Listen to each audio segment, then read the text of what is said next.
me see. Now it's recording. Yes, it's recording. And este é o PPGL of Live, um projeto que integra o Linguística Live, uma iniciativa digital de divulgação de conhecimento do Programa de Pós-Graduação em Linguística da UFSC. Hoje a gente vai entrevistar o professor Sinfree Makoni, professor do Departamento de Linguística Aplicada e do Programa de Estudos Africanos da Pennsylvania State University, Estados Unidos. Ele também atua na Northwestern University, na África do Sul, e publicou em vários periódicos, como Current Issues in Language Policy, Journal of Multicultural Discourses, Language in Society, Language, Culture and Society. O professor Makoni é uma referência, né, nos estudos de políticas linguísticas, linguística aplicada crítica, política linguística crítica, né, com enfoque seja em contextos africanos ou pós-coloniais, né. Ele também tem trabalhado com epistemologias do Sul e filosofias da linguagem. Os livros mais recentes são Innovations and Challenges in Applied Linguistics from the Global South, com Pennycook, pela Routledge em 2020, e Language Policy and Planning and Semiotics of Space and Ethnicities, com Ashraf Abdelrey e Cristine Severo. Saiu pela Cambridge Scholars em 2020. Bom, eu vou fazer 4 perguntas para o professor Makoni. Eu já adianto as 4 perguntas em português e depois a nossa entrevista vai seguir em inglês. A primeira é: o que é política linguística? A segunda é: há uma perspectiva pós-colonial para a política linguística? Se sim, do que se trata? A terceira: podemos pensar as políticas linguísticas a partir de uma perspectiva do Sul global? Se sim, do que se trataria? E a quarta: quais você considera os temas principais das políticas linguísticas contemporâneas? Okay, let's start. And Professor Makoni, thanks for gently accepting our invitation for this interview on language policy and critical perspectives. Professor Makoni, I will ask you 4 questions. And the first one, a very simple one, what is language policy? That's an important question. Language policy has a number of different components to it. One component to language policy is what you can call the component that deals with the status of language. So, for example, that could be whether Portuguese is a first or a second language or is a heritage language in Brazil, whether English is a first or second language, and issues about indigenous languages. That could be what you could call the status aspect of language policy. The second aspect to it, which is independent but closely related to the status application, is what you can call the issue that deals with the corpus planning. That is, whether the language is used for religious purposes, scientific purposes, etc. That would be the second component, or whether that language is used for academic purposes. The third component is what you can call, I think, acquisitional planning. That is, whether the language is learned, let's say, at home, at school, or outside school. These 3 aspects all tend to influence one another, but you can conceptually separate them. Let me try and illustrate how they can be linked. If you change the status of a language, let's say you move it from being a language that was used just outside the school to being used within the school, then what you do, there are implications for the issue about acquisitional planning, and corpus planning. The impact on corpus planning is that now that you're using the language for schooling purposes, you might then need to develop registers and genres so that that language can be used for that particular purpose.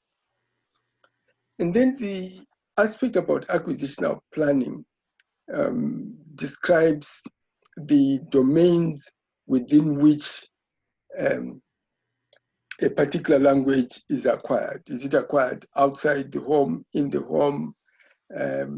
Is it acquired formally or informally? And all these things have different relationships. So, for example, if you say the language is acquired within the school and you have accorded particular rights to that language, then you need to provide the necessary resources to make it possible for that language to be acquired. So that's generally broadly what language planning and language policy is. What I'm trying to say, I think if you push the argument further, is that language planning and language policy go beyond what is written on documents to include the actions individuals take, either formally or informally. And the actions they take explicitly may be a product of the policies as they are written on paper. And then you have got the de facto policies, that is the policies which are enacted on a daily basis, but are not written down. Yeah, that should do for the time being as a way of getting. I have a series of other issues that we may find time to talk about. For example, whether it makes sense to talk about language policy and planning in this particular way, or we should talk about it within multilingual frameworks. That's something we can talk about. We can then debate whether, for example, language in itself is plannable.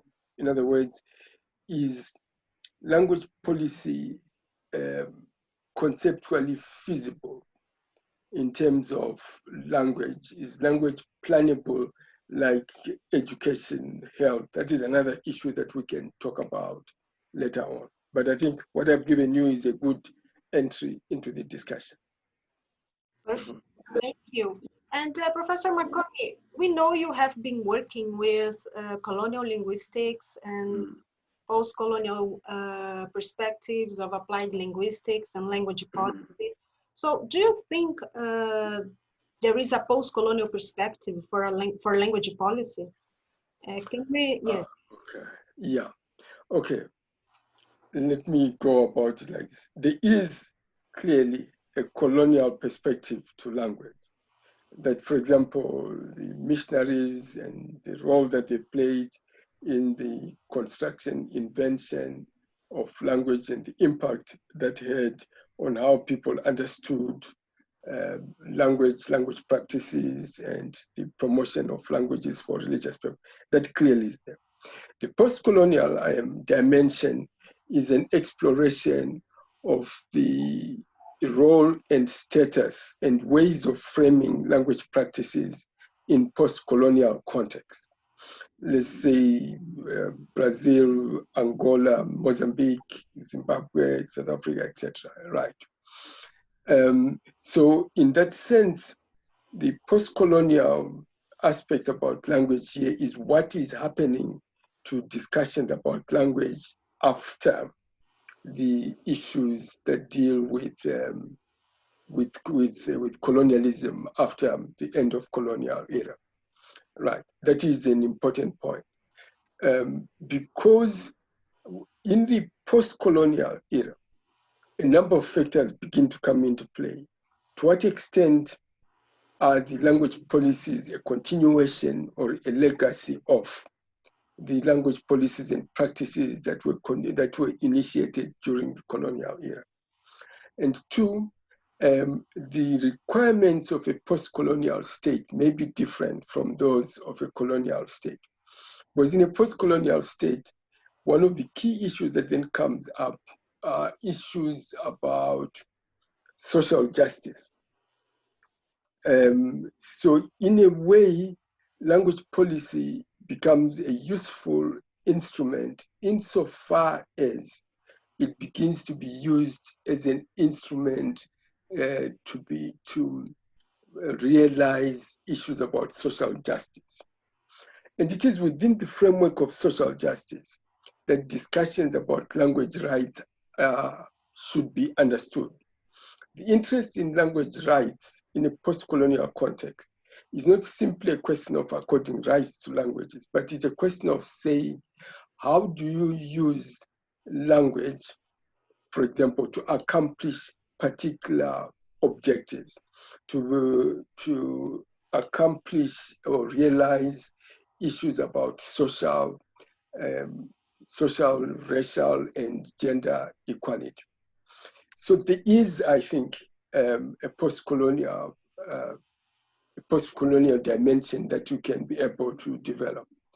What is interesting here is that the post-colonial context, post-colonial orientations to language policy are also appropriate even in countries that may not have had a history of colonial encounters. I mean, like Ethiopia, for example, or even countries like Greenland, which are still to some extent colonized by Denmark. That the post-colonial approach towards issues about social justice are still relevant, even in contexts that are still colonial or countries that have not been colonized. And arguably,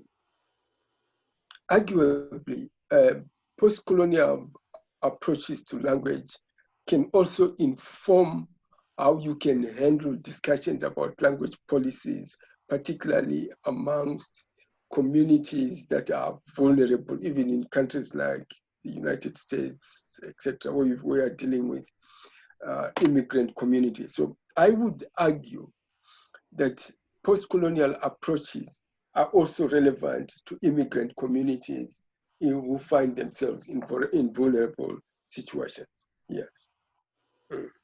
Perfect. And Professor Makoni, you have just published with Professor Pennycook a book on innovations and challenges in applied linguistics from the global south. So in your perspective, can we consider language policy from a global south perspective? Good. Yeah, language policy is one of the areas of sharp controversy between the global South scholarship and global North orientations to language policy. Global North orientations towards language policy tend to concentrate on discrete languages. You are promoting Portuguese, you are seeking to promote Portuguese, Spanish, or English, etc. But the position I take, and I think the position that Alastair Pennycook takes on this, is that what is, in a global South perspective, what you require is a much more ecologically grounded understanding of language, in which the policy should seek to facilitate and enhance the development of multilingual capabilities, which is a different way of understanding aspects about language policy from the one from the global North, where they would say they're interested in promoting Spanish, they're interested in promoting this specific language, etc. In a global South orientation, what you are interested in is in promoting multilingual dispensation. So you're interested in facilitating the interconnectedness of language repertoires as opposed to isolated linguistic units, which seems to be the case within a global North perspective. Right. That I think is one of the key differences which is there between North and Southern perspectives.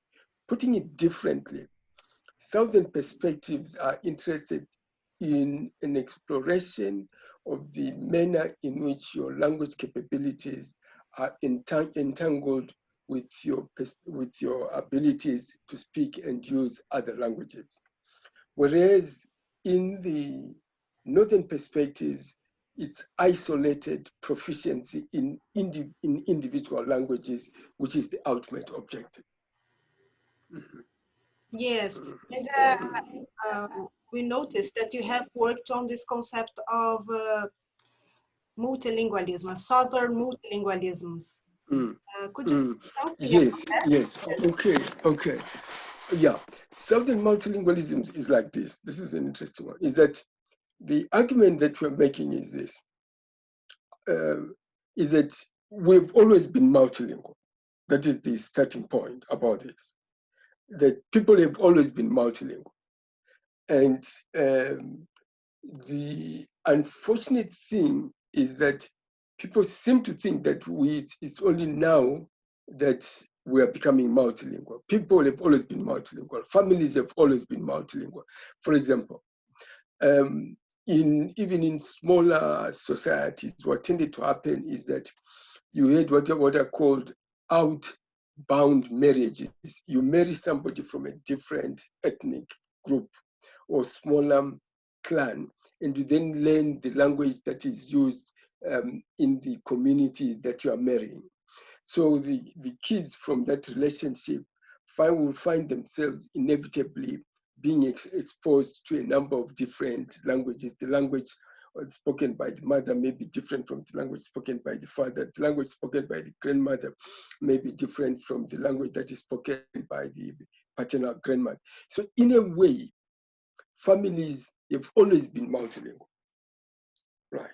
It's not urbanization and globalization that has brought about this multilingualism, right? That has always been the case, right? And it's only that the issue is beginning to get clearer because people are now beginning to say, I've seen that so-and-so speaks Portuguese and they've got married to somebody who speaks Greek, etc. But if you go into the history of linguistics and you look into smaller communities, those families have always been multilingual. So Southern multilingualism has always been the norm, right? In terms of everybody, it has always been assumed that you are multilingual.